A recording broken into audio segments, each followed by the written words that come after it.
Jay here. Welcome to Beginning Guitar Interlude number 2. Okay, this is always a good time to pick a new song to learn. You could pick a song of any style. Being able to apply the concepts and chords that we've been learning is really important so that we can have fun with all this knowledge. So remember, keep building up that song repertoire and check into YouTube tutorials or tablature, anything that's going to help you get some songs under your belt. Okay, for this interlude, we're going to talk about suspended chords or sus chords.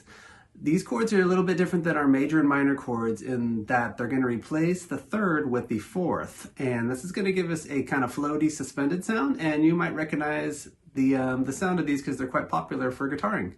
Now, these chords can resolve to major and minor chords, or they can just kind of stand alone because they are really different and fun and cool sounding. Okay, let's start off with E sus. Okay, now normally in an E major chord, we would have an E, G sharp, and a B. That's our major triad. For the suspended chords, we're going to replace a third with the fourth. So we're going to have an E, A, and a B. And all these numbers I'm calling out, they just refer to the major scale. So if you take an E major scale, we're just grabbing those certain notes from that scale and building chords with it. Okay, so for E sus, the suggestion I'm going to give is going to be using our middle ring and pinky as a stack. So it's going to be open 6th string, middle fingers on the 2nd fret 5th string, ring fingers on the 2nd fret 4th string, and then pinky is on the 2nd fret 3rd string, and then open first 2 strings.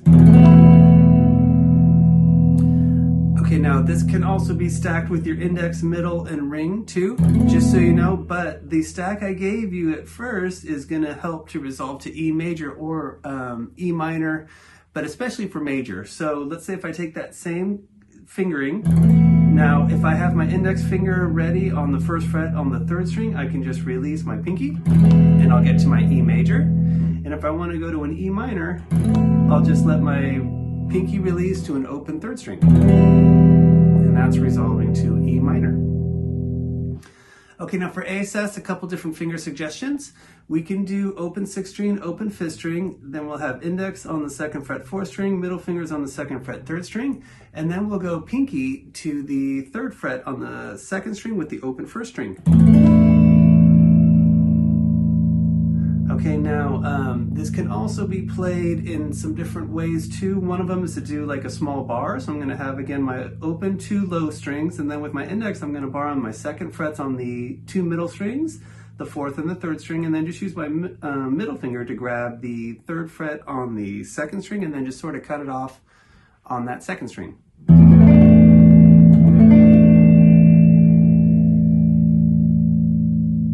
Okay, now as we resolve to A major, that first sus suggestion with the pinky, I can just resolve it to where my ring finger is now on the 2nd fret on the 2nd string to have my A major stack. And if I'm doing the bar concept, I can just remove my middle and just go to my A bar where I'm just barring with my index to get my 2nd frets on the 4th, 3rd, and 2nd string. Okay, now for D sus, the first one I'm going to give you is going to be open 5th string, open 4th string, index is on the 2nd fret on the 3rd string, ring fingers on the 3rd fret 2nd string, and then pinky is on the 3rd fret on the 1st string. Okay, now if I want to resolve it to D major, I can just have my middle finger ready on the 2nd fret on the 1st string and then remove pinky.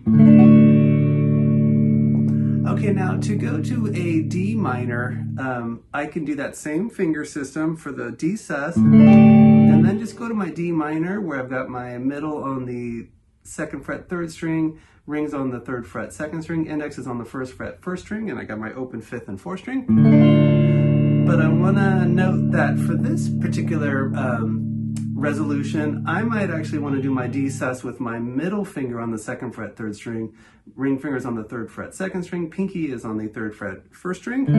This way I can have my index ready on the 1st fret 1st string to get to my D minor, and this way I don't have to change that shape. So sometimes the finger suggestions will just depend on what chord we're resolving to. And for your D chords, you can also have your thumb over the top to mute your low 6th string or just avoid it. One more sus chord, we're going to do G sus. If you've ever learned the Beatles' A Hard Day's Night, this is the opening chord to this tune. Okay, going to have ring finger on the 3rd fret 6th string. I'm going to just mute the 5th string with that ring finger. I'll have my open 4th string, open 3rd string. Index goes to the 1st fret 2nd string. Pinky goes to the 3rd fret on the 1st string. Okay, now for this resolution, to get to a G major, I'm just going to do a minimal G major where I'm going to just keep my ring finger on the 3rd fret 6th string. I'm going to have open 4th, open 3rd, open 2nd string, and then have my pinky on the 3rd fret 1st string. And I'm just going to mute that 5th string.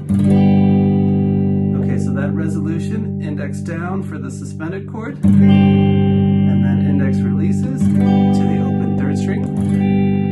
And that sound right there, that 4th to the 3rd, you might even think of that as the Amen resolution right there, but these are certain resolutions that are super popular, not only in pop and rock, but just go way back to the classical eras and inceptions of music probably. Okay, we're going to do some chord progressions incorporating our suspended chords and some resolutions. And for this one, I'm just going to give a basic pattern of 2 beats of quarter notes and then 2 beats of 8th notes. And you could do down strums for your quarter notes and down ups for your 8th notes. When you see that box without a bottom, that's a down strum, and an arrow pointing down is your up strum. So your pattern would just be something like this: 1, 2, 3, and 4, and 1, 2, 3, and 4, and down, down, down, up, down, up. You can also use any kind of chord strumming you'd like for this one, but it's always nice just to have a basic pattern so we could focus on our chords. I'll just be playing each of these one time, but I recommend repeat them all 4 to 8 times and check out some different tempos. I want to point out that sus chords are also really nice to have some different variations when you're jamming on some chords, if you're playing some rhythm. Tom Petty, Free Fallin'. Any of those kind of sounds, they sound really good when we start jamming. You can start to make up your own riffs. So have fun with your sus chords and start to jam a little bit with them too. Okay, now for the first one, we're going to go 2 bars of E sus into 2 bars of E major. Let's give it a shot. 1, 2, 3, and 4, and...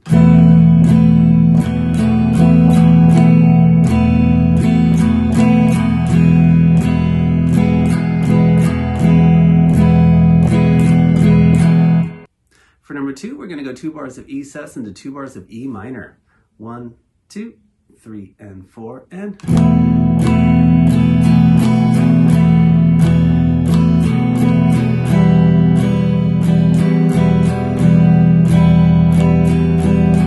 Here's number 2 a little faster. 1, 2, 3, and 4, and...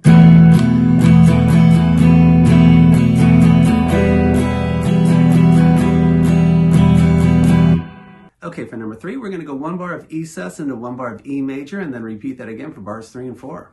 1, 2, 3, and 4, and...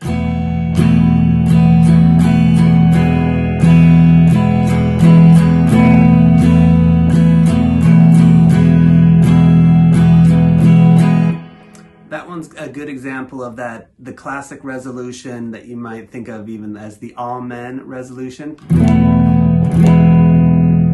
Okay, for number 4, we're going to go 2 bars of A sus into 2 bars of A major. For this one, I'm going to start off with the index, middle, pinky combination, and then I'm just going to go to my stack with my index, middle, ring. 1, 2, 3, and 4, and...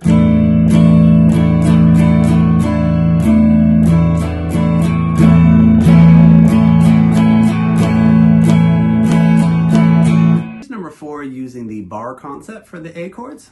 1, 2, 3, and 4, and...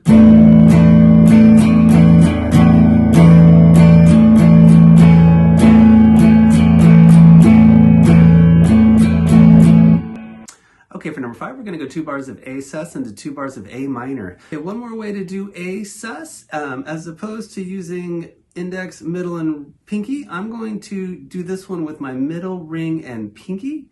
And so I've got my middle finger on the 2nd fret 4th string, ring finger is on the 2nd fret 3rd string, and pinky is on the 3rd fret 2nd string, and then open 6th, 5th, and 1st string. And then this is a good way to resolve to your A minor, because I can have my index finger ready on the 1st fret 2nd string. Okay, here comes number 5. 1, 2, 3, and 4, and...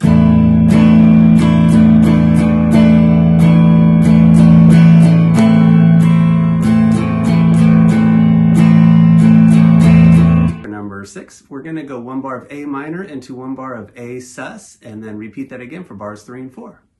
1, 2, 3, and 4, and...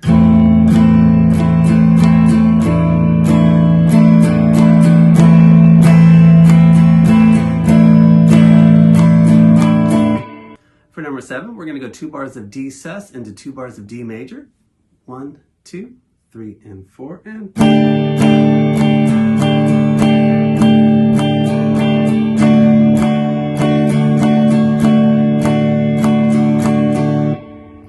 Here's number 7 a little faster. 1, 2, 3, and 4, and...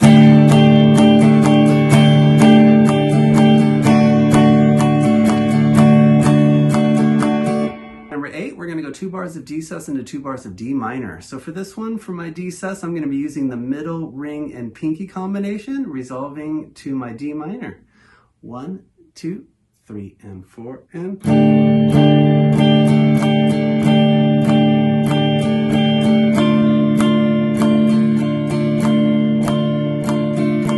For number 9, we're going to go 1 bar of D major into 1 bar of D sus, and then repeat that again for bars 3 and 4. 1, 2, 3, and 4, and...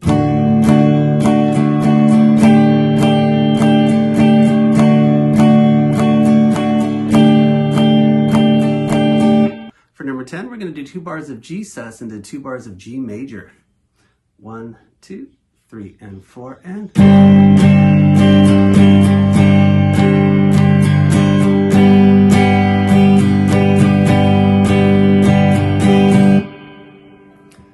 For number 11, we're going to go 1 bar of G major into 1 bar of G sus, and then repeat that again for bars 3 and 4.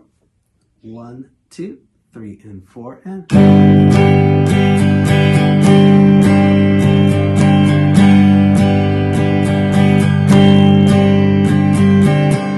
And then here's number 11 a little faster. 1, 2, 3, and 4, and...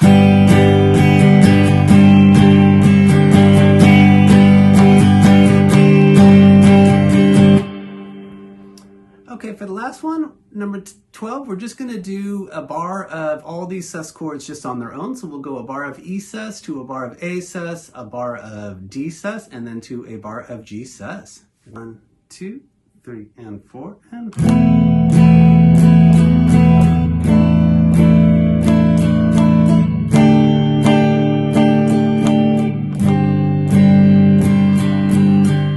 Okay, so have fun with your sus chords. Remember, try to incorporate them into some of your jamming and check into some tunes that might feature some of these chords. They're quite popular. I'll look forward to seeing you for the next chapter. Take care.